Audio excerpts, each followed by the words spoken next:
What are we doing here? And where are we gonna go? It's like we just woke up one morning and then it's welcome to the show. Don't ask any questions, just go with the flow. Make as much money as you can and try your best not to get broke.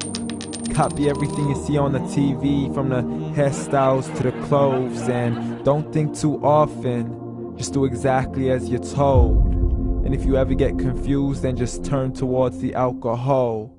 You'll still hear your thoughts, then just turn up the radio as you learn to live a lifestyle of drugs, sex, and rock and roll. But in all honesty, I just need to know, is there more to the cycle than growing and getting old? Living and dying just to leave behind a happy home and a whole lot of property that somebody else is going to own. I just really need to know before the casket's closed, 'cause I'm not willing to gamble with my soul, nor am I ready to take any chances. These are just simple life questions and I'm just searching for some answers. Like, what are we doing here? And what is our purpose? How did we get here, and who made us so perfect? And what happens once we go, or is this world all really worth it?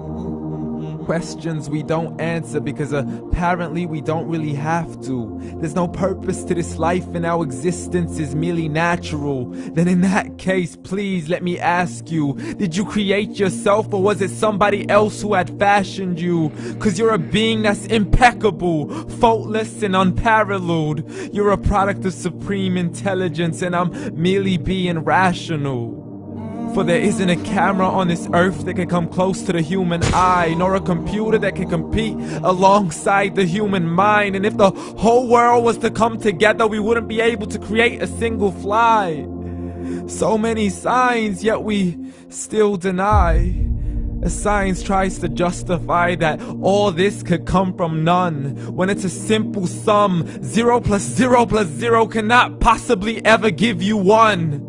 So from where did all this order come? But everything has its origins, a maker, a creator of its own. I mean, the only reason you're watching this video is because somebody had to press upload.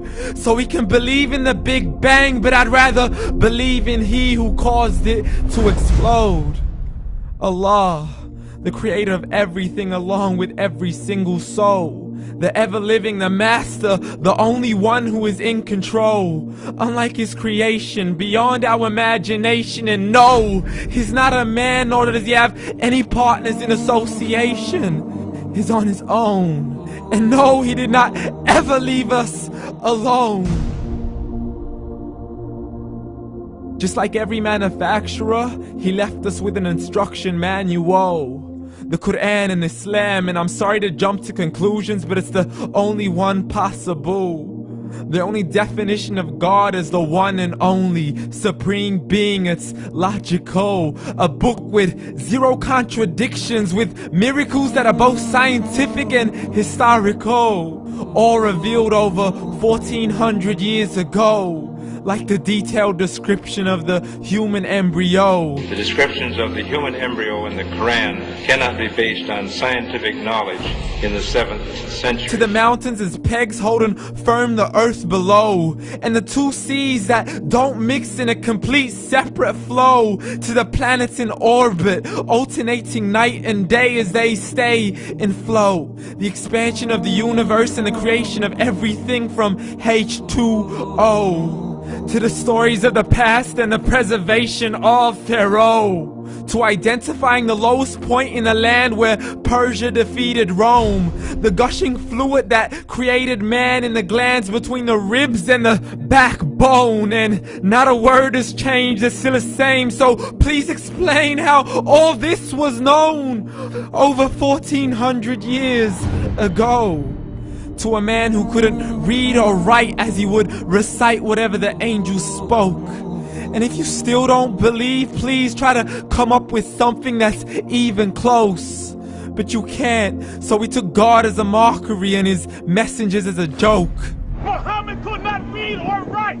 How's somebody who can't read or write gonna start a religion? Dismissed his scriptures as legends and tales of the ancient folk, as we live life according to our whims, desires, and hopes. saying this life is the only home we will ever know. We will live then die, then simply turn to bones. YOLO!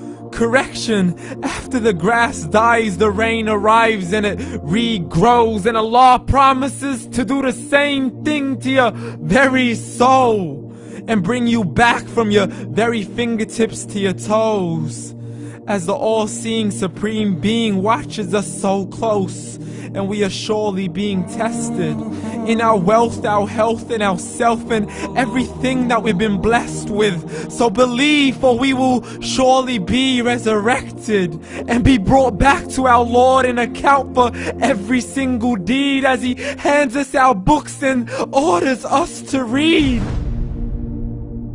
From the bad to the good and everything in between. You yourself are sufficient for your own accountability, so don't be mad at me. You are the one who thought He wouldn't come back to me. I gave you a whole life long to search after me, but you were busy in all that which was temporary. So read, and glad tidings to all those who believed. And if you disbelieve, read. And don't let that day be the first day you find out what your life really means. Read.